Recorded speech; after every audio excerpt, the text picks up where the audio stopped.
Hello दोस्तों, तो नमस्कार। कैसे हैं आप लोग? लेकर आ गए हो एक और नई वीडियो आपकी तैयारी को बेहतर बनाने के लिए। दोस्तों, जैसा आप लोग प्यार दिखा रहे हैं ऐसे ही प्यार दिखाते रहिए और मैं वीडियो लेकर आता रहूँगा। दोस्तों, आज हम पढ़ेंगे साइंस का एक बहुत ही बेहतरीन टॉपिक है जिसमें अधिकतर स्टूडेंट कंफ्यूज होते हैं, और वो टॉपिक है ग्लैंड्स, ग्रंथियां। इसके अंतर्गत हम hormones, enzyme, endocrine gland, exocrine gland, ये सारी चीजें पढ़ेंगे क्योंकि अधिकतर कंफ्यूजन इन्हीं में होता है और यहीं पे हम गलती करके आते हैं। ठीक है दोस्तों, तो आइए शुरुआत करते हैं। तो जैसा कि हमारा टॉपिक आप देख पा रहे हैं, क्या लिखा है? ग्लैंड्स। ग्लैंड्स का मतलब होता है ग्रंथियां, और ग्रंथियां दो प्रकार के होते हैं। कितने प्रकार के होते हैं? दो प्रकार के। एक होता है आपका एक्सोक्राइन, क्या होता है? एक्सोक्राइन ग्लैंड, और दूसरा होता है एंडोक्राइन ग्लैंड। अंतःस्रावी ग्रंथियां और बहिर्स्रावी ग्रंथियां। सबसे पहले समझते हैं दोस्तों, ग्लैंड आखिर होता क्या है। ग्लैंड हमारे शरीर में पाए जाने वाली ऐसी संरचना का नाम है, ऐसे स्ट्रक्चर का नाम है, या कहूं ऐसे थैले का नाम है। ठीक है ना? ऐसे हमारे बॉडी के अंदर पाए जाते हैं ऐसी संरचना जिनके अंदर किसी ना किसी प्रकार का केमिकल मटेरियल क्या हो, फॉर्म हो रहा हो, बन रहा हो। ठीक है ना? उसे हम क्या कहेंगे? ग्रंथियां कहेंगे। ठीक है ना? किसी भी प्रकार के रासायनिक पदार्थों का हमारे बॉडी के कई भागों में बनते हैं, उन्हीं को हम ग्रंथियां कहते हैं, और वो भाग कुछ विशेष ही होते हैं।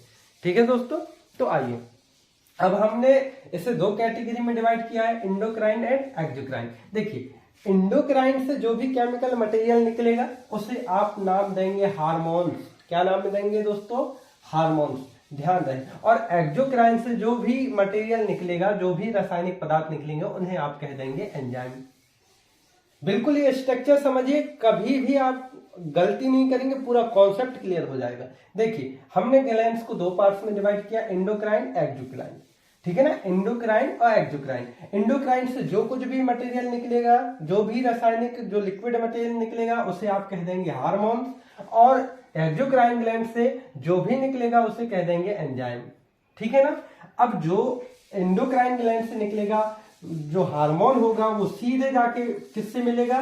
ब्लड से मिलेगा। किससे मिलेगा दोस्तों? ब्लड से मिलेगा। जबकि जो एंजाइम होते हैं ये हमारे शरीर के विभिन्न भागों में जाकर मिल जाते हैं। आपका कॉन्सेप्ट और क्लियर तब होगा दोस्तों जब आपको इनके एग्जांपल्स बताए जाएंगे। देखिए दोस्तों, बिल्कुल सिंपल से एग्जांपल बता रहा हूं। जैसे मैं बात करूं लार की। लार कहां से निकलती है? तो ये स्लाविक ग्लैंड से निकलते हैं। कहां से निकलते हैं दोस्तों? स्लाविक ग्लैंड से। और स्लाविक ग्लैंड एक प्रकार का एक्सोक्राइन ग्लैंड है। कैसा ग्लैंड है? एक्सोक्राइन ग्लैंड है। अब कैसे साबित करें? तो साबित करना बिल्कुल सिंपल है दोस्तों, प्रूव करना बिल्कुल सिंपल है। कैसे? जैसे देखिए, ये लार होता है। मान लिया लार को हमने घुटक लिया, घुटक के कहां चला गया? अमाशय में। खाने के साथ अमाशय में गया। क्या कभी आपने खाने के बाद उल्टी की है? नहीं की है तो करके देख लो, क्योंकि प्रैक्टिकल करना है आपको। ठीक है दोस्तों, तो जैसे ही आप वोमिटिंग करेंगे तो कभी क्या लार के साथ ब्लड को आते देखा है? नहीं देखा होगा। बिल्कुल सिंपल। ठीक है दोस्तों, तो यही मैं कहना चाह रहा हूं कि ये सीधे हमारे ब्लड में नहीं मिलते, जबकि हार्मोन्स जो भी होते हैं वो सीधे हमारे ब्लड की जो नलिकाएं होती हैं उनमें जाकर मिलते हैं। और ब्लड की जो नलिकाएं होती हैं कितने प्रकार की होती हैं, जिसमें धमनी, सिरा, कैपिलरीज, आर्टरी, वेन, इन्हीं को कहते हैं इंग्लिश में। वो कैसे होते हैं, क्या काम करते हैं, हम नेक्स्ट वीडियो में बताएंगे ब्लड वाले टॉपिक पे। लेकिन अभी आपको एंडोक्राइन और एक्सोक्राइन में अंतर समझना है। तो आशा करता हूं बिल्कुल समझ गए होंगे। ठीक है ना? एक बार और रिवीजन कर लेते हैं। देखिए, ग्लैंड दो प्रकार के होंगे, इंडोक्राइन, एक्सोक्राइन। ठीक है ना? इंडोक्राइन को हम अंतःस्रावी ग्रंथि कहेंगे। ठीक है ना? और इसे हम क्या कह देंगे? बहिर्स्रावी ग्रंथियां। बहिर्स्रावी ग्रंथियां से जो मटेरियल निकलेगा उसे हम क्या कह देंगे? एंजाइम कह देंगे। ठीक है ना? और इंडोक्राइन ग्लैंड से जो भी निकलेगा उसे हम क्या कह देंगे? हार्मोन्स कह देंगे। और ये हार्मोन्स सीधे जाकर कहां मिलते हैं? ब्लड में मिलते हैं। जबकि एंजाइम कहां मिलते हैं? शरीर के विभिन्न भागों में। जैसे आपका क्या है? स्टमक है, जैसे लीवर है, जैसे स्मॉल इंटेस्टाइन है, लार्ज इंटेस्टाइन है। ठीक है दोस्तों, तो समझ में आ गया होगा। अब हमारा नेक्स्ट टॉपिक है एंडोक्राइन ग्लैंड। सबसे पहले हम इन्हीं के बारे में डिस्कस करेंगे और बिल्कुल आसान ट्रिक से याद करेंगे। ठीक है ना दोस्तों, बने रहिए।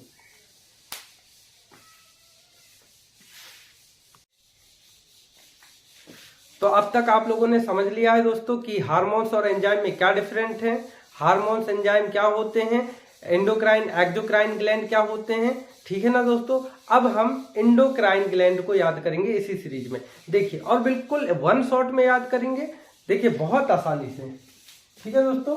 तो हमने एक ह्यूमन बॉडी बना के रखा है। ह्यूमन बॉडी में क्या करना है, सबसे ऊपर से नीचे की ओर आना है। इन ग्लैंड को याद करने के लिए हम क्या करना है, ऊपर से नीचे की ओर आना है। तो देखिए, सबसे पहला जो ट्रिक होने जा रहा है वो हम ब्रेन को लेकर बना है। अब कैसे, तो देखिए, इंसान का ब्रेन कब ठीक होता है दोस्तों, जब वो हैप्पी होता है। ठीक है दोस्तों। इंसान का दिमाग कब ठीक होता है, जब वो हैप्पी होता है। और हैप्पी वर्ड ही हमारा ट्रिक है। देखिए, हैप्पी वर्ड में आप देखिए, पी हा एक बार आ रहा है, पा एक बार आ रहा है, और ये पी एक बार आ रहा है। ठीक है दोस्तों। अब देखिए, हा से आप बना लीजिए हाइपोथैलेमस, पा से बना लीजिए पिट्यूटरी, और पी से बना लीजिए पीनियल ग्लैंड। हो गया दोस्तों याद। देखिए, हैप्पी वर्ड ब्रेन से याद रखना है आपको, हैप्पी। ठीक है ना। जब हमारा दिमाग सही होता है तो हम क्या होते हैं, हैप्पी होते हैं। और हैप्पी, हा से हाइपोथैलेमस, पा से पिट्यूटरी, और पी से पीनियल। ठीक है दोस्तों। और पीनियल ही हमारे पूरे बॉडी का सबसे छोटा एंडोक्राइन ग्लैंड है, ध्यान रखिएगा। और ये डिटेल तो मैं बाद में बताऊंगा, लेकिन सबसे पहले आप ये वन शॉट में याद कर लीजिए। फिर इनकी पूरी डिटेल कि किस ग्लैंड को और क्या नाम से जाना जाता है, ठीक है ना, इनसे और कौन कौन से हार्मोन्स निकलते हैं, वो हम आगे बताएंगे। पहले आप इसे याद कर लीजिए। अब देख लीजिए, एक बार याद हो गया ना आपको, हाइपोथैलेमस, पिट्यूटरी, पीनियल, किससे याद रखना है, हैप्पी वर्ड से। अब देखिए, अब आ जाइए थोड़ी नीचे, कहाँ आ जाइए, गले में आ जाइए। और गले से इंसान क्या करता है दोस्तों, थूकता कहाँ से है, गले से थूकता है ना। आपको ट्रिक है, ट्रिक समझ के आपको याद रखना है, बिल्कुल गहराई में नहीं जाना है मेरे भाई। ठीक है। तो यही थूकता कहाँ से है, तो गले से। तो थूकना, था वर्ड आ रहा है, क्या वर्ड आ रहा है, था। तो क्या हो जाएगा, थाइमस। तो जो थाइमस ग्लैंड है, थाइमस ग्रंथि है, वो कहाँ है, हमारे गले में है। ठीक है दोस्तों। और जस्ट इसका अपोजिट होता है, जस्ट इसके पीछे होता है, ये एच शेप में होता है। कौन से शेप में होता है, एच शेप में होता है। और जस्ट इसके पीछे होता है पैराथायराइड। ठीक है दोस्तों। क्या होता है, पैराथायराइड। याद आ गया दोस्तों। ठीक है। अब देखिए, इसके जस्ट नीचे आप आएंगे तो आपको एक बार और था लेना है।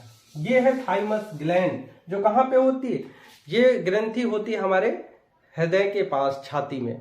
और ध्यान रखिएगा दोस्तों, ये एक ऐसी ग्लैंड है, उम्र के साथ साथ छोटी होती जाती है, लुप्त होती जाती है। और इसकी डिटेल मैं आगे बता रहा हूं। ठीक है दोस्तों। तो देखिए, 3 अब तक याद हो गए हमें, हाइपोथैलेमस ग्लैंड में 3 आपको याद रखना है, हैप्पी से हाइपोथैलेमस, पीनियल, पिट्यूटरी। इसके बाद गले में आना है, गले से याद रखना है थूकना, और थूकने से बन जाएगा थायराइड और पैराथायराइड। थोड़ी और नीचे आएंगे, था वर्ड को नहीं छोड़ना है, था से क्या, था से हो जाएगा थाइमस। ठीक है दोस्तों। अब आ जाते हैं थोड़ी नीचे। अब जब नीचे आएंगे तो हमारा जीवन का आधार किससे है, खाने से है। और खाना कहाँ से खाते हैं, हम मुंह से खाते हैं, पर जाता कहाँ है, पेट में। तो आधार, आ से याद रखना है आपको। अब नीचे थाइमस के नीचे आ जाएंगे तो आ से याद रखना है, आधार से याद रखना है। क्योंकि जीवन इंसान जीता ही क्यों है, खाने के लिए जीता है मेरे भाई। खाने के लिए, अपने पेट के लिए कौन क्या नहीं करता है। बस यही तो ट्रिक है हमारा। ऐसी इमेज फॉर्म में ही दोस्तों आपको ये सारी चीजें याद होंगी, वो भी लंबे समय तक, आप भूल के भी नहीं भूल पाएंगे। ठीक है दोस्तों। इसीलिए मैं ऐसे ट्रिक लाता हूं। ठीक है ना। अब देखिए, आप यहां आ जाइए तो देखिए, यहाँ पे आ से बन जाएगा आपका अग्नाशय। कहाँ होता है, बिल्कुल आपका जो स्टमक होता है उसके नीचे होता है अग्नाशय। अधिवृक्क, ये भी आ से है। इसको एक और दूसरा ट्रिक है मेरे पास, अधिवृक्क का। देखिए, इसमें क्या वर्ड है, वृक्क। और वृक्क किसे कहते हैं, किडनी को कहते हैं। और वृक्क के ऊपर जो अधिकार जमा ले उसे हम कह देंगे अधिवृक्क। मतलब वृक्क किडनी के जस्ट ऊपर, ये हमने बना के रखा है, किडनी के जस्ट ऊपर आपका ये ग्लैंड होता है। ठीक है दोस्तों, क्लियर।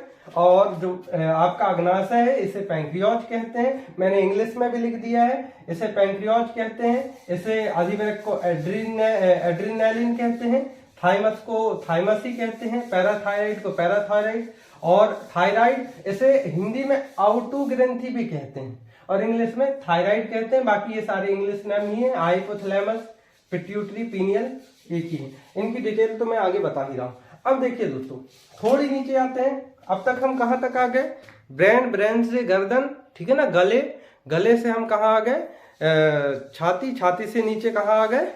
स्टमक में आ गए। स्टमक से नीचे जाना है अब आपको, तो आपको मिलेंगे लैंगिक जनन ग्रंथियां। क्या मिलेंगी दोस्तों? लैंगिक जनन ग्रंथियां, जैसे इंग्लिश में क्या कहते हैं? गोनेट्स कहते हैं। क्या कहते हैं दोस्त? गोनेट्स कहते हैं। और गोनेट्स में आपको ध्यान रखना है, पुरुषों में क्या होता है? टेस्टिस, आप लोगों को पता ही होगा, हिंदी में कह देते हैं वृषण, और महिलाओं में अंडाशय, जहां से ये एग रिलीज होते हैं, ठीक है ना, जहां पे एग बनते हैं। और टेस्टिस में क्या बनते हैं दोस्तों? स्पर्म बनते हैं। अब देखिए, यहां से रिलीज होने वाले आपके जो हार्मोन्स हैं उनको कैसे याद रखेंगे? टेस्टिस, क्या वर्ड आ रहा है? टेस्टिस। और टेस्टिस से आप लिख लीजिए टेस्टोस्टेरोन, ठीक है ना।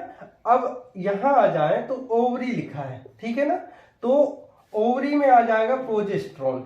अब देखिएगा दोस्तों, यहां थोड़ा कंफ्यूजन हो सकता है, लेकिन उस कंफ्यूजन को दूर करने के लिए अपने पास एक बहुत बेहतरीन ट्रिक है। इसमें देखिए टेस्टो आ रहा है। क्या आ रहा है? टेस्टो, टा वर्ड आया है। और इसमें भी आ जाओ तो एस्ट्रो, क्या आ रहा है? एस्ट्रो।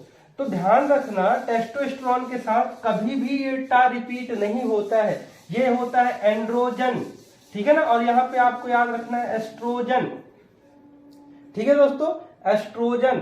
टेस्टोस्टेरोन के साथ कभी टा रिपीट नहीं होगा, क्योंकि अधिकतर जब एस्ट्रोजन देते हैं तो आप एग्जाम में कंफ्यूजन के चक्कर में क्या लगा के आ जाते हैं? टेस्टिस लगा के आ जाते हैं, और ये बिल्कुल गलत होता है, ठीक है दोस्तों। इसलिए आपको ध्यान रखना है कि टा के साथ टा कभी रिपीट नहीं होगा, इसलिए आपको टेस्टोस्टेरोन के साथ क्या रखना है? एंड्रोजन रखना है। और एस्ट्रोजन के साथ क्या रखना है? प्रोजेस्टेरोन रखना है, ठीक है दोस्तों।